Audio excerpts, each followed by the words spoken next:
about the economy. We have investors who are ready to come to Imo State to invest. Once the place is secure, they will come. And we'll create a tax concession. Give them tax waiver to invest. Once you create tax waiver, they will come, because to start a business here takes some time. Improve on power. If you remember, Zimbabwe built a power station at Amaraku, which was taken away. If we improve on the power here, the economy of this place, every facet of the economy will definitely grow.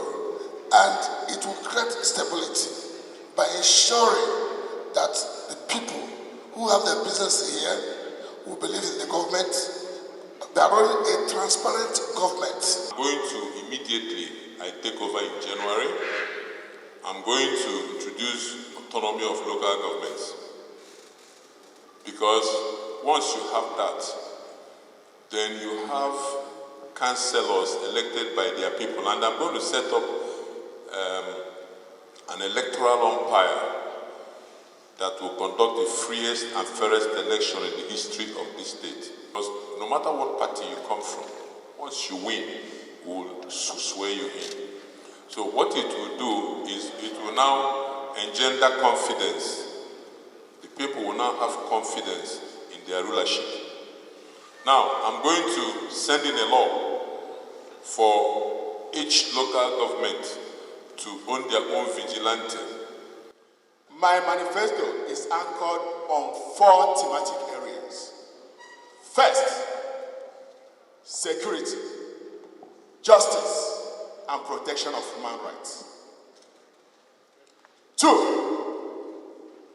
tackling unemployment and improving Imo's productive capacity. 3, infrastructure, well-being, and quality of life. And last, Imo good governance. 5-point manifesto blueprint is geared towards rebuilding the economy and making sure that we generate enough revenue in this state that will make us self-sufficient, remove us from the dependency of federal allocation, and be able to create a conducive private sector-driven economy for our youths to be employed. So first on the agenda, for me, is security, just like anybody else. No economy thrives in an unsafe environment. So on security, what we intend to do is to embrace community engagement. Set goals, we'll call it 5-star policy plan for the development of Imo State. And this 5-star policy plan is centered on the human capital development, industrialization and investment, rural to urban development. The set plan involves sports, entertainment, and tourism. Then security.